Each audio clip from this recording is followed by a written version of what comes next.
Shalom, selamat pagi saudaraku. Kembali pagi ini kita bertemu dalam kasih dan anugerah Tuhan. Pagi ini kembali saya menyapa saudara dan mengajak saudara menikmati berkat Tuhan melalui sarapan. Satu hati, raih harapan. Firman Tuhan adalah harapan. Dan firman Tuhan pagi ini kita akan membaca dari Hakim-Hakim pasal 6 ayat 12. Malaikat Tuhan menampakkan diri kepadanya dan berfirman kepadanya demikian, Tuhan menyertai engkau, ya pahlawan yang gagah berani. Kemarin kita memperingati Hari Pahlawan. Di lingkungan tempat tinggal saya ada himbauan untuk mengibarkan bendera dan mengheningkan cipta pada jam tertentu. Mungkin himbauan itu berlaku secara nasional. Dulu peringatan Hari Pahlawan lebih semarak, ada karnaval, dan di sekolah-sekolah selain upacara ada juga pementasan-pementasan drama yang melakonkan kisah perjuangan. Ngomong-ngomong, siapakah pahlawan dan apa kriterianya sehingga seseorang layak disebut pahlawan? Untuk pahlawan nasional ada banyak kriterianya. Misalnya, ia adalah orang yang berjuang mengangkat senjata, atau dalam bidang politik mempertahankan kemerdekaan, mewujudkan persatuan bangsa, melahirkan gagasan besar yang dapat menunjang pembangunan bangsa dan negara, menghasilkan karya besar yang mendatangkan manfaat bagi kesejahteraan bangsa. Selain itu, pengabdian mereka berlangsung selama hidup dan mereka memiliki karakter yang baik, bukan sesaat saja, melainkan seumur hidup. Masih ada beberapa kriteria lainnya yang dapat kita sebutkan. Saudaraku, di dalam Alkitab kita dapat menemukan banyak orang yang disebut sebagai pahlawan, yakni orang-orang pemberani yang sanggup berperang. Namun ada yang unik dalam kitab Hakim-Hakim yang kita baca tadi. Tuhan menyebut Gideon sebagai pahlawan, padahal ia belum berbuat apa-apa.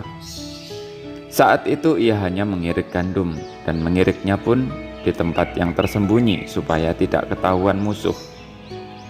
Tetapi mengapa Tuhan telah menyebutnya sebagai pahlawan? Tuhan melihat potensi itu. Tuhan adalah pahlawan, dan ia dapat menjadikan seseorang sebagai pahlawan.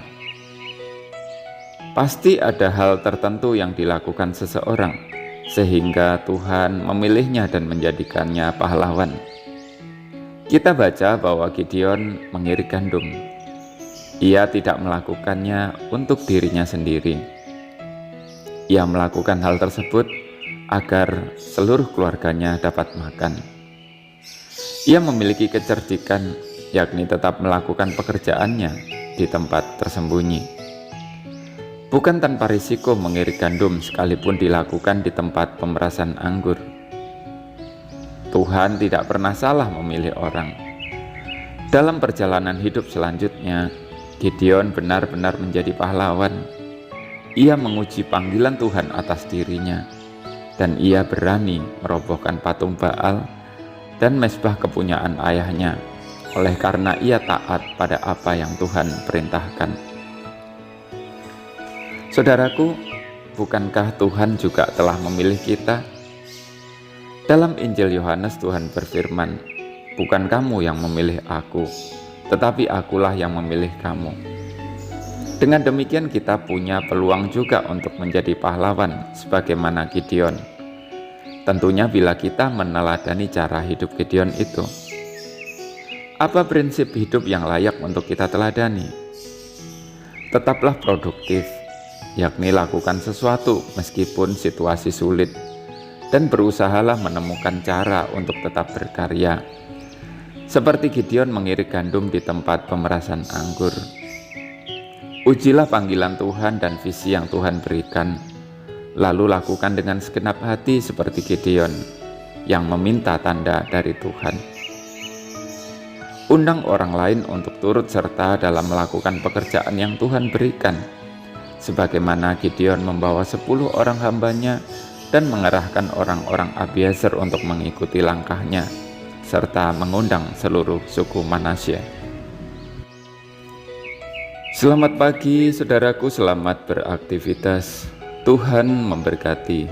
Jangan lupa sarapan.